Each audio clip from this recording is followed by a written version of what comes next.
اعوذ باللہ من الشیطان الرجیم بسم اللہ الرحمن الرحیم۔ صبر رویے کا نام ہے، صبر زندگی ہے۔ صبر سے مراد کیا ہے؟ صبر سے مراد یہ ہے کہ میں نے اپنی زندگی کے لیے جو موقف اختیار کیا اس پر قائم رہوں۔ سب سے پہلا تقاضا تو یہ ہے کہ میں صحیح موقف اختیار کروں، حق کے مطابق موقف اختیار کروں، اور جب میں نے حق کے مطابق موقف اختیار کر لیا، رویہ اپنا لیا، تو اب مجھے اسے ہٹنا نہیں ہے۔ صبر کی اصل روح یہ ہے کہ ہم اپنے فیصلے پر، اپنے رویے پر، اگر وہ صحیح ہے تو اس پر قائم رہیں اور اس کے تقاضوں کو نبھاتے چلے جائیں، اور اس کی راہ میں آنے والی رکاوٹوں کی وجہ سے اس سے انحراف نہ کریں۔ ہماری زندگی کا اصل عنوان ہمارا وہ فیصلہ ہو جو ہم نے کیا تھا، اور مشکلات اور مصیبتیں اس کے ساتھ مقابلہ کرنے کا جذبہ ہمارے اندر پیدا کریں، اپنے فیصلے سے پلٹنے یا اس فیصلے سے منحرف ہونے کا جذبہ ہمارے اندر پیدا نہ کریں۔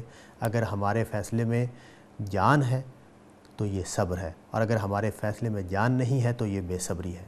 صبر کا ایک پہلو یہ ہے کہ جب مصیبتیں آتی ہیں، مشکلیں آتی ہیں، تو ہم شور مچاتے ہیں، واہ ویلا کرتے ہیں، دہائی دیتے ہیں، یہ اس کا اضافی پہلو ہے۔ اصل بات یہ ہے کہ ہمارے اندر استقامت ہونی چاہیے، ہم نے جو فیصلہ کیا ہے اس پر ہم قائم رہنے والے ہوں، اور ہمیں اپنے فیصلے کی جو بھی قیمت اس دنیا میں دینی پڑے اس کو دینے کے لیے تیار ہوں۔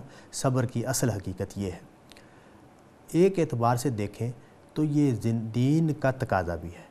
دین اتنی بڑی حقیقت ہے کہ جب ہم نے خدا کو خدا مان لیا، جب ہم نے آخرت کے ہونے پر یقین کر لیا اور پیغمبر عربی صلی اللہ علیہ وسلم کو اپنا پیغمبر مان لیا، تو اب یہ اعلانات ہم سے کچھ تقاضا کرتے ہیں، اور وہ تقاضا کیا ہے کہ ہم اللہ پر ایمان لائے ہیں اور اب ہم اس پر قائم ہیں۔ اب دنیا کی کوئی طاقت اور دنیا کی کوئی مشکل ہمیں اسے ہٹانے والی نہیں ہے۔ یہ جو ضرورت ہے یہ اصل میں دین پر آنے کا اور دین کو اختیار کر لینے کا بدیہی اور فطری تقاضا ہے۔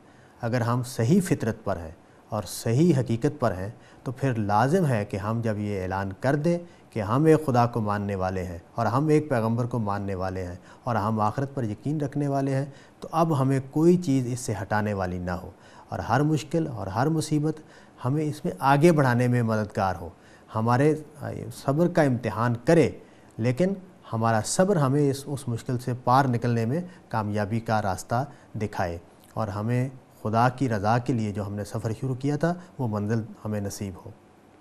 تو یہ صبر کی حقیقت ہے۔ اور اگر کسی آدمی میں صبر نہیں ہے اور وہ ثابت قدم نہیں ہے تو اس کا ایک نتیجہ نکلتا ہے، وہ یہ کہ اس نے جو راہ اختیار کی تھی جس کا نتیجہ خدا کی جنت کا حصول تھا، وہ اس راہ سے محروم ہو جائے گا۔ بے صبری اس کو کمزور کر دے گی، اور وہ اس کے تقاضے پورے نہیں کر پائے گا جس دین کو اس نے اختیار کیا تھا، جس کے نتیجے میں وہ منحرف بھی ہو سکتا ہے اور اس نعمت سے محروم بھی ہو سکتا ہے جو اس دین کو اختیار کرنے کے بعد اس کو حاصل ہونی تھی۔ تو صبر اصل میں دینی زندگی کا عنوان ہے، اس کو اسی حیثیت سے دیکھنا چاہیے، اور اس کو اختیار کرنا دین کا تقاضا ہے۔ اگر صبر نہیں ہے تو دین کے تقاضے پورے نہیں کیے جا سکتے اور دینی زندگی اختیار ہی نہیں کی جا سکتی۔